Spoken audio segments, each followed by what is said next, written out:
Welcome to Awakened Titans podcast with Lily Patrascu, mind-blowing conversations with influential business titans sharing how you can manifest abundance, love, joy, success through quantum awakening, quantum manifestation, quantum healing, quantum miracles, exponential business growth, and innovative products and services. Discover what you need to know about estate planning so you can keep a lot more of your wealth for your heirs. In today's session, we have Adam Zuckerman, and he is the founder of Buried in Work, which provides resources and services to simplify estate planning and organization, end-of-life tasks, and estate transitions. He's an attorney, MBA, and Eisenhower Fellow with a diverse background that spans finance, media, consumer packaged goods, and clean energy. The first question is, what's the biggest secret to your success? Oh, thank you so much. I think it's building relationships with quality people who not only want to see you succeed, but are looking for ways that collectively you can have a win-win situation. It's very difficult to build a company just by yourself, and taking advantage and relying on other people who have a shared mission makes things a lot easier. Thank you. And what's your blueprint to become an awakened titan? So the first thing is lead with generosity. Oftentimes people say, I have a service or I have a product that everybody needs, and they just try and push the product. We approach things a little bit differently. Our foundation is give away free resources to people that need them, because the reality is that estate planning and end-of-life tasks can be overwhelming, can be complicated, can be scary, and people are oftentimes facing them with not a lot of notice. Something happens to a loved one and they have to step in and figure things out on their own, and it's a very stressful time to do that. So our perspective is give away a lot of free information, help people in their time of need. And then we also have products for people that aren't do-it-yourselfers that want a little bit of a guided approach. Thank you. That seems so great. And how did you become a titan and start doing estate planning? Yeah, it's a strange and unusual story. My father was actually at my house and we were doing woodworking in the basement. And he walks up the stairs and says, Adam, I'm tired. And when my dad says he's tired, it's a little bit different than if you or I, Lily, say I'm tired. When we say it, it means we want to go and take a nap. When he says it, or when he said it, it means I have to go to the doctor. And the reason why is that he had leukemia, a form of blood cancer, for about 6.5 years at the time. So he goes to the doctor, he checks into the hospital, and unfortunately, 12 days later, he passes away. So far too quickly. I was the executor on his will, and my mother is still around. And I hopped in head first with my legal background, my business background, trying to get the estate in order and helping my mom understand all of the finances and the implications of what the future looked like with my father not being in the picture. And the notes that I took were so copious that when I met with my mom's financial planner to show her what I was doing with the estate transitions, with the account transition, closing accounts, opening up accounts, she said it was the most comprehensive transition she had ever seen in her life. And she had seen a lot. The next recommendation was, Adam, you have to get this information out to other people. And I did. So we created a website. We thought it would be a small site. We built it. We put some resources online. And to our surprise, with just a few posts online and websites like LinkedIn and Facebook and Nextdoor, we had over 10,000 visits to the website, which was beyond what we expected. And people started reaching out and saying, this information is great, but can you help us? How do I hire you? And the response was, give us a minute. We went back to the drawing board, we made some products, and the next thing we knew, we have a full website with thousands of articles on it, with resources, checklists, guides, products, directories, and we continue to grow. So that's the story. Thank you. I'm so sorry to hear about your dad. So that was the experience that triggered you becoming a titan in estate planning, yes? I think so. It was not an experience that I thought I'd be in. If someone asked me 5 years ago if I would be working in the death industry, in the death tech industry, I would have been very surprised if they were right. But the reality is that with my background working at big companies, working with startups, working in tech, working in a whole host of different environments, that my network was able to leverage the expertise of other people to create content very quickly that resonated very well. What I mean by that is I'm not a pet expert. I have a dog. He's actually on the floor, so maybe he'll bark and I'll say later or hi later. But I'm not a veterinarian. So for our veterinarian section, our pet section of the estate preparation package, we actually worked with veterinarians to create all the questions that you have to have answered in case something happens to you so your pets are looked after. For the finance sections, we work with certified financial planners and asset managers because the reality is that without estate planning, you lose protections for your assets. You don't have the opportunity to minimize your taxes. You don't have that smooth transfer of assets, and it's a very stressful time. So for us, it was the network, it was the resources, and we continue to build with the help of other people. Thank you. And how did this, you can say, awakening towards this sector you hadn't considered before, which was death tech, how did that influence your business strategy? Oh, it's unbelievable. So there's the saying in the United States and probably around the world that there's only two things that are absolute, and that's death and taxes. And that's true. It happens to everybody. And when you look at the aging demographics in the United States, you recognize that things were changing very rapidly. So every single day, 10,000 people turn 65, which means that by the end of the decade, the number of people that are 65 and older are going to have doubled, and there will actually be more people 65 and older than under. Now, when you look at traditional family values, and this is obviously not the truth for every household, but in the older generations especially, the boomers, where the men take care of the finances, there's about to be some challenges.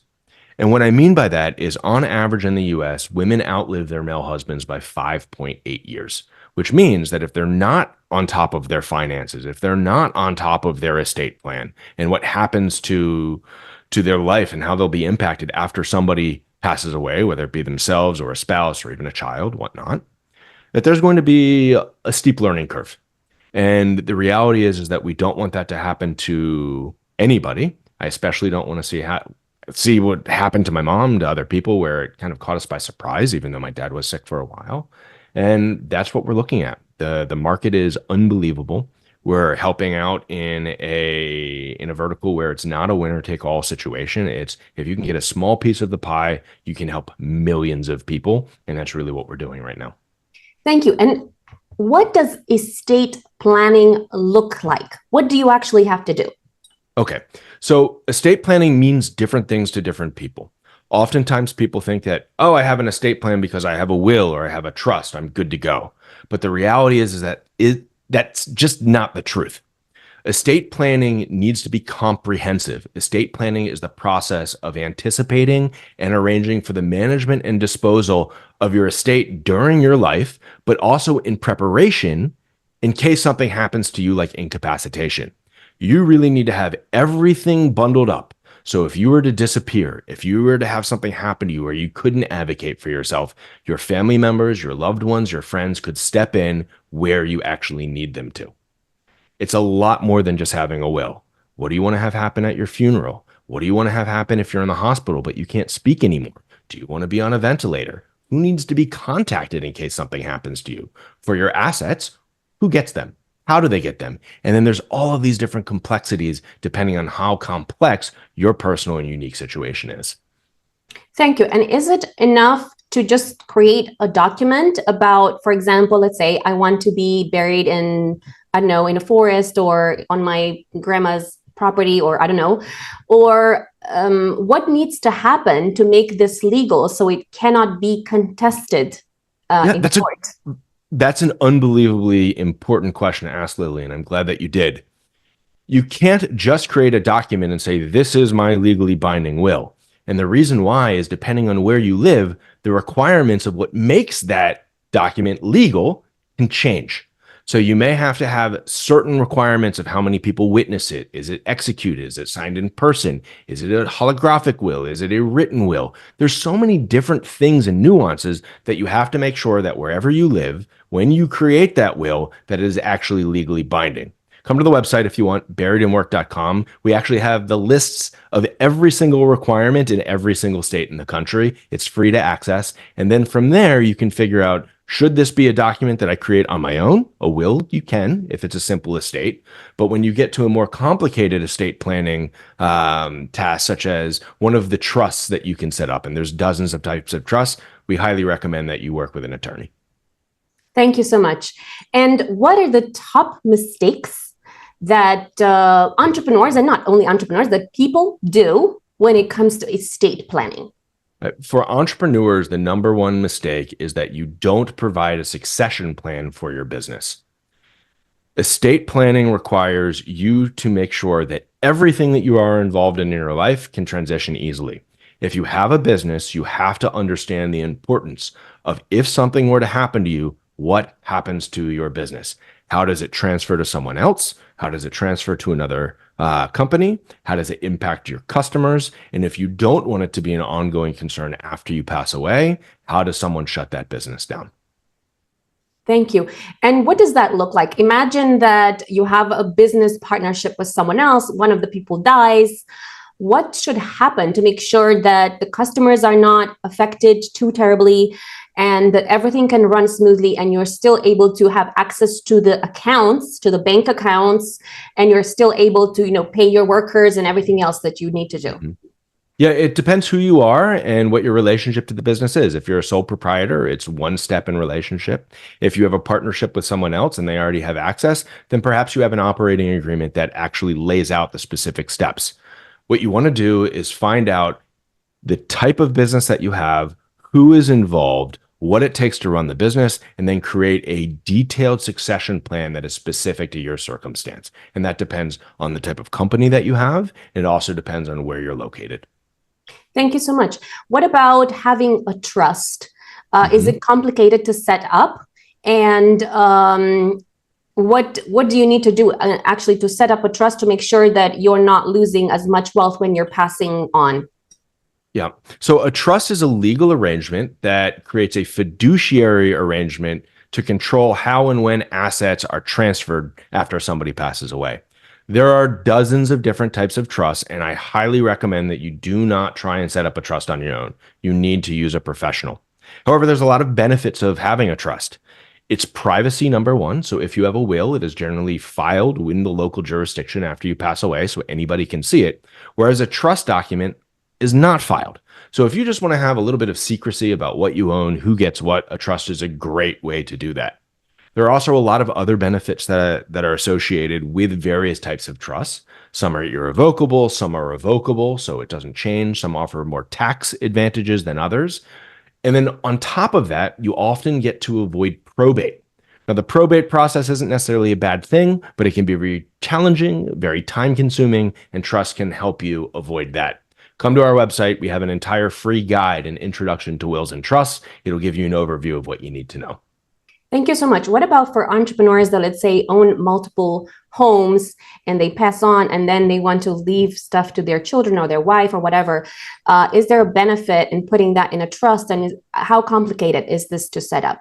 Yeah, the trusts aren't necessarily complicated to set up, but it is very technical and detailed. A lot of people have wills that have something called a pour over provision. So as soon as you pass away, your items, your assets are automatically transferred to a trust to get all of those benefits that we just mentioned: privacy, avoiding probate, distributing the assets in a specific manner to specific individuals or entities. The more properties you have, the more complicated the situation is. Trusts are an excellent resource to be able to manage that transfer. And again, you should utilize someone who is an expert in a trust where you live to make sure that you're not only utilizing the proper trust, but that it is set up correctly to achieve the goals that you want.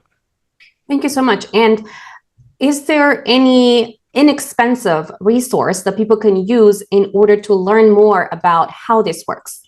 Absolutely. So you can come to our website, buriedinwork.com. We have checklists, we have guides, we have articles. You can learn all of the fundamentals about estate planning for free on our website. If you want to get organized, so taking the information about all of your estate, ranging from your assets, your liabilities, your businesses, what you want to have happen in the hospital, who needs to be notified, if you want end-of-life plans, we have products like the estate preparation package or conversational games that you can take advantage of as well. After you do that, the question is, how do you actually create your wills and update your trusts and other documentation that you have? It's a very complicated process, but we have step-by-step guides there too. So come to our website. We've got resources for you. Thank you. And what are the top things entrepreneurs miss out on in terms of planning their estate? Yeah. So the number one thing is peace of mind and a transition if something were to happen to you. Everybody has an estate plan, whether you realize it or not.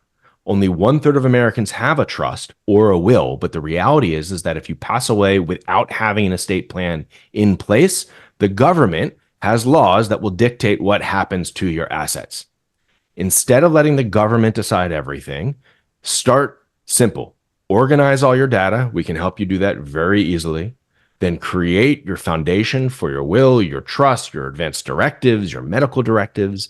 And then from there, you just need to continue to update it as your circumstances change, both in life and with your business. Thank you so much. If there was only one thing that entrepreneurs need to definitely remember to make a plan for out of all of these different things, would you say passwords to particular things are the most important thing they need to pass on? Or is it something else that you believe is the most important thing you definitely cannot miss to plan for in terms of estate planning? Passwords are definitely high on the list of things that people need to consider. It's what people in the estate planning industry refer to as your digital legacy. What happens to your items, your passwords, your files? And having a plan for that is very important. That said, it's not the most important thing, because if you pass away and someone is the administrator of your estate or the executor of your estate, they can get documentation from a court where your passwords can be recovered, or a company can give you access to those accounts with certain provisions and actions. So the passwords certainly makes things easier on the individual, but the number one thing that you have to do is create that structure that allows the individual that you want to access it, and then help them understand what you want them to do with it. Thank you. Now, for example, imagine that you are friends with someone in Facebook or LinkedIn or whatever, and then that person accidentally dies and you have no way of actually logging into the account. How easy is it to actually get access to that, even mentioning that you are, I don't know, relative or son or whatever it is? Is that easy to kind of get hold of when someone passes on, or no? Is it quite hard to do it? After somebody passes away, you oftentimes do need to notify companies to let them know that they have passed. There's different reasons for that. You may want to take control of their account and ownership of their account, or maybe you want to close the account so the account is no longer billing you. On our website, we have a list of all of the major companies in the United States, as well as the specific steps you need to do to contact them to let them know that somebody passed away. Thank you so much. I think one of the critical things that can literally stop you in your tracks, imagine you have a bank account as a joint account with another person, that person passes away. How do you make sure that you can continue to have access to that account? Especially if, let's say, you don't have a formal, let's say I'm a business partner with my partner, Harry, and let's say we don't have an agreement for anything like that. Let's say he has his business, I have my business. And how could this work where, let's say, one of us, passes on? How do you even get access to make sure that the clients are still being served and everything like that? Yeah, the access to bank accounts after somebody passes away is unbelievably important. There are a few tricks that you can take to make sure that you have access and those bank accounts are prepared in the event something happens to you. The first is that you can have the account named with multiple people. So before anything happens, the other individual has access to that account. The second thing is you can have a payable on death beneficiary designation. So in the event that person passes away, the assets in that bank account immediately get transferred based on a contractual relationship to the individual that you designated. Or third, the thing that you can do is you can make sure that the individual is aware that the bank account exists, and then going through the traditional processes of probate or estate administration after somebody passes away, then they can gain access to the bank account as needed. Wow. I think the probate process can take 8 months or a year or however long, right? Am I right in saying that? That's correct. Not only that, probate can actually take years if you have a complicated estate. And that's one of the reasons why, if you take the time to organize your estate information now, leave your heirs the gift of organization, it will simplify the entire estate transition process, potentially shaving hundreds of hours of time off of the workload. Thank you. What about leaving your house to your heirs? What tips do you leave for entrepreneurs for how to do that correctly? Yeah, so it's part of that larger estate plan. You're unique just like everybody else. And once you have a significant amount of assets, numerous cars, multiple houses, multiple bank accounts, it's important that you look at your approach holistically. Write down, these are all my assets. This is the category of them. This is what I want to have happen to them. And then depending on how complicated your specific situation is, it can be accounted for in a will, it can be accounted for in a trust, or you may need somebody's expertise to help you structure that specifically to transfer those assets very easily to those individuals. Thank you so much. And how can your heirs keep a lot more of their wealth? Yeah, that's a great question. So depending on where you live, there's different laws and different regulations. In the United States, there's a gift tax. If you have a certain amount of assets, an inheritance tax, if you have a certain amount of assets. So most people aren't going to hit that limit and your heirs aren't going to be taxed on that. In the United States in 2024, the lifetime gift tax exemption was actually increased to $27.22 million per couple.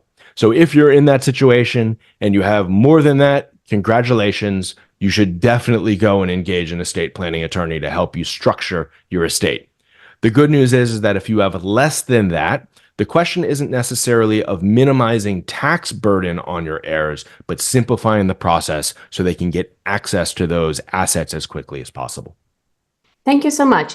Is there anything that you did as an awakened business titan to integrate, being conscious that kind of helped you to grow your business? Yeah, one of the things that we did is recognize that, well, having the estate plan is important. Transitioning your assets is important. Getting the information together to reduce the workload on other people is important. The reality is that this all operates within a bubble of relationships. There was a time that I was in the hospital with my father and my family, and we were just telling stories. Dad, tell us one more story about when you were a kid. Tell us one more story about your grandparents. What is one of your greatest wins in life? Because when somebody passes away, you lose access to all those memories. And from that conversation, I realized how important it is to connect with your loved ones within the framework of life, but also estate planning. We created 2 games. One is called One More Story that has exactly those types of questions in an easy card conversational format. And the other game is called Nothing Left Unsaid. And that has estate planning questions. Do you have a trust? Do you have a will? Where are they located? To help people organize their information in the event that they don't have enough time to do it in a very thorough fashion. Wow, that's amazing. I love that. And do you have a message that you would like to leave as a legacy to the world? Yeah. Leave the world a better place than how you found it. The reality is that in 1,000 years, chances are no one's going to remember our names. And if you're not going to be remembered as an individual, your legacy is how you left the world, and did you leave it in a better way, in a better place than how you found it. Thank you.